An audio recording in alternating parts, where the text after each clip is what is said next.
The gospel's been working its way into Burma for the last couple hundred years, but met a lot of resistance with a very proud and independent sort of people, even till today when we see this great military junta oppressing this nation and they won't let go. But in May the 2nd, in 2008, Cyclone Nargis hit the Delta area, the Irrawaddy Delta of Burma, and devastated hundreds of thousands of lives. And this has opened a new door for us. And we're going to go in today and take a look at what God is doing in Burma.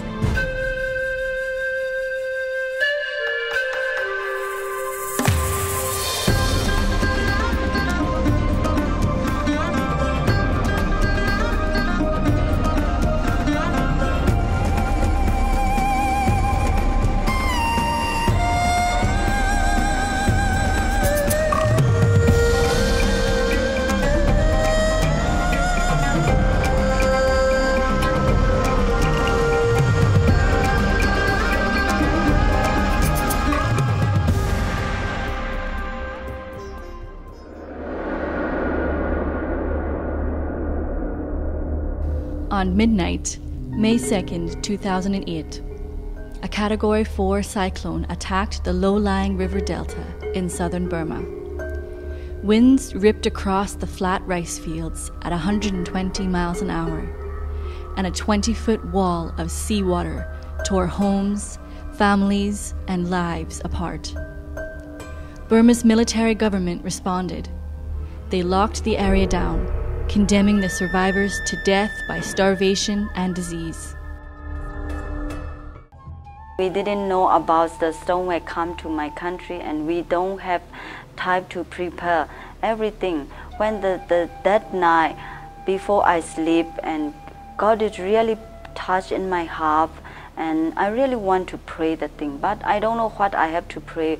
At night the storm came to my country, and that time, oh, my man and me wake up and look at, and oh, just so terrible. And I opened in front of the door and I went out to look, and I cannot stand because the storm was very strong. And just I encouraged my man, we cannot go out, and no way to go out, just stay inside the home. But God is so faithful to us. He prepared for me before one day, and we have stayed food for a month. My man and me went out to get where we can get the water, and we just look around and we cannot find anywhere water. Very hard time that time, very tough time. And after 3 days, and my man and me found out the place where we can get the water. But we have to fight to get water. But God is really prepared me.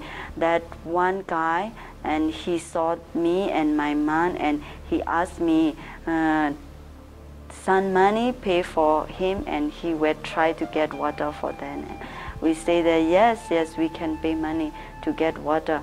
That time, nobody want to help us because just water, one bowl. He have to fight all of his energy with all of his energy to get one bowl of water. But that time I really think that God is really give favor for us. He's standing with us, and that guy helped me to get 2 bowls of water.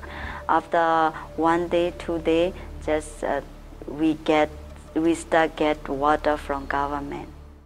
When this cyclone hit Burma, we sent John back in there to take a look and see what was going on. Now, personally, his plan was to continue on Bible school for the next couple of years. I just talked it through with him a few months earlier. But then, when he saw the tremendous need in his country, his heart just went there. After a few days, so I came into the Burma. John arrived in Rangoon 3 days after Nargis. By this time, aid was beginning to trickle into Rangoon, but outside the city limits, no help had been released. John decided to make his way outside the city, to the small villages that had sustained the greatest damage.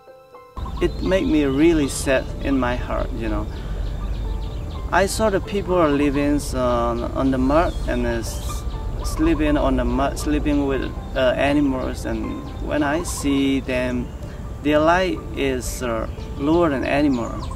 But I really want to help those people. But the government is still prohibiting the supports from the outsider. So how are we going to do? Those people is going to die, definitely. They didn't get the treatments from the hospital and from the doctor, and then some people, they didn't have anything to eat. John didn't travel far before he was asked for help. When the storm came, my husband fled up a coconut tree. I couldn't leave my children behind. I put them in the boat behind me, and I tied it to a coconut tree. I hung on to the boat and the tree all night. As the water rose, I kept moving the rope up the trunk. I don't know what we have done to deserve this punishment.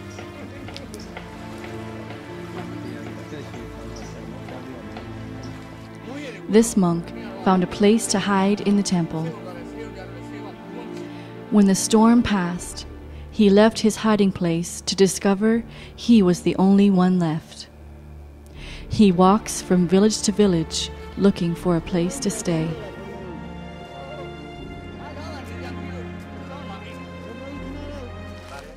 In this village, people were eating pig feed to survive. This was a large village. 700 families had survived the storm. John met with the village elders and asked permission to supply food to the most desperate in the village. He returned to Rangoon to buy supplies. This morning I went to the valley so that nobody supports that valley. In that valley, 700 families live there.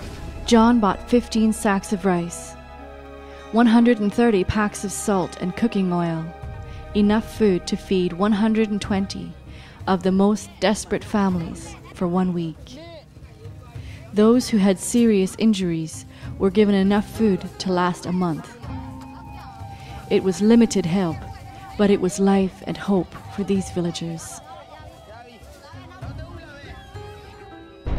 We mobilized John to go in there immediately into that country with aid, with whatever we could muster together in Thailand, and begin to do something great for God. John went in there with cash in his pockets, began to bring food and water and medicine and help and you know, along with the gospel of Jesus Christ. And this is really where the gospel has made a difference. And on today's program, we're going to show you how the gospel that John carried in there in real terms really has got the attention of these Myanmar people who have been gospel hardened for so many years, actually centuries. And so as we see John go in there and begin to make this sacrifice and begin to minister to these people, as the story unfolds, we see the vision of God, the direction of God, and the opportunity that God turned this devastation into begin to present themselves to us as a ministry team.